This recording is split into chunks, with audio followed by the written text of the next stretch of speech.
Au sommaire, la sortie du cirque de Mafate par le Maïdo depuis Roche-Plate, la curiosité de la semaine, Lillette de Roche-Plate. Pour cette randonnée dans le cirque de Mafate, notre point de rendez-vous est l'école de Roche-Plate, située en plein cœur de Lillette.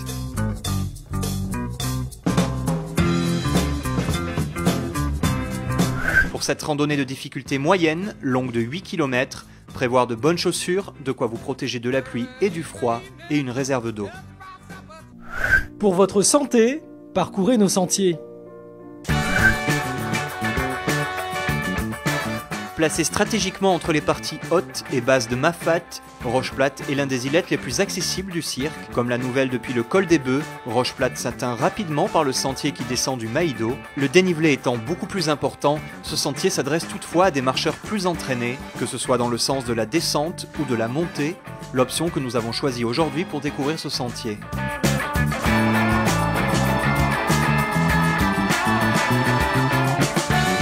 Bordé de filao déo, un bois très utilisé par les habitants du cirque, la première partie du chemin monte lentement jusqu'à la brèche, de quoi s'échauffer doucement tout en profitant de beaux points de vue sur Grand Place et sur le fond de la rivière des Galets.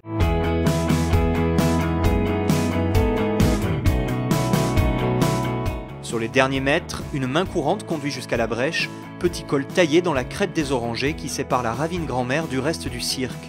Un point de convergence de plusieurs sentiers, comme celui qui remonte depuis l'îlette des Orangers, idéal pour une petite pause avant d'attaquer les choses sérieuses. Pour rejoindre le col tout en haut, il va falloir en effet gravir un véritable mur, 750 mètres de dénivelé sur un peu moins de 4 km. Même s'il s'agit de l'une des voies d'accès au cirque les plus vertigineuses, ce sentier a pourtant été historiquement l'un des plus empruntés par les chasseurs de noir-marron qui faisaient des descentes dans Mafate. Descendre par ce sentier leur permettait de dominer le cirque et d'y observer les mouvements, plutôt que d'être situé en contrebas des îlettes en passant par la rivière des Galets.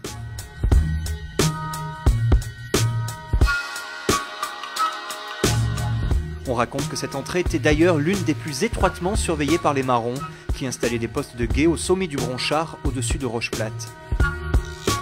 Lentement, mais sûrement, la montée se gravit. À 3 reprises, des indications peintes sur la roche permettent de connaître sa progression, salutaire pour certains, mais décourageante pour d'autres.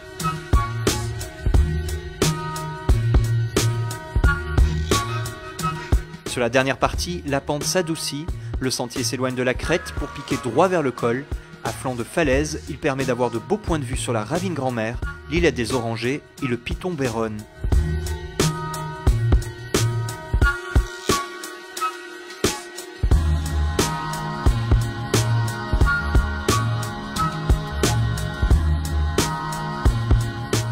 À 2029 mètres d'altitude, nous voici arrivés maintenant au col.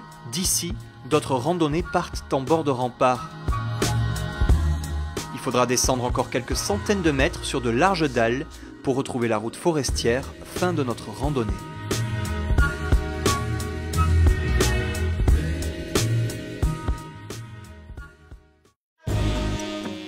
Ce que j'aime sur cette randonnée, c'est sa difficulté déjà, et puis ça donne sur un flanc de falaise avec le paysage vers les Orangers, j'adore.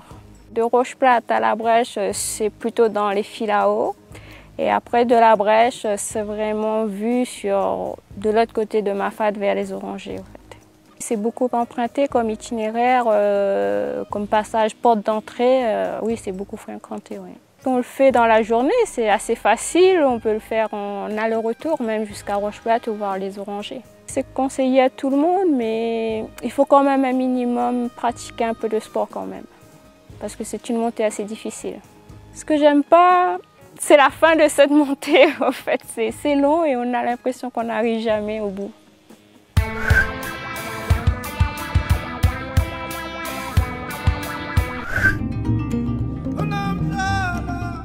Situé à l'aplomb du Maïdo, sur un vaste plateau en demi-cercle, Roche-Plate est positionné en plein cœur du cirque de Mafate. L'îlette est divisée en 2 parties. La première, orientée nord-sud et située en dessous du rempart du Grand Bord, est une zone à risque naturel, c'est le plateau école. La deuxième partie, le plateau église, est orienté ouest-est jusqu'au Bronchard, moins exposé, c'est dans cette zone que l'îlette est amenée à se développer.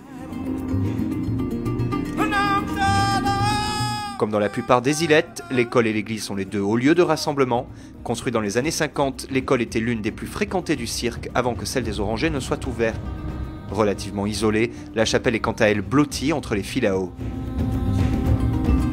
Rocheplate fut aussi l'un des premiers refuges des marrons en fuite, notamment pour ceux qui s'enfuyaient de la côte ouest. On raconte aussi que le sommet du Bronchard servait de lieu de rassemblement des chefs marrons.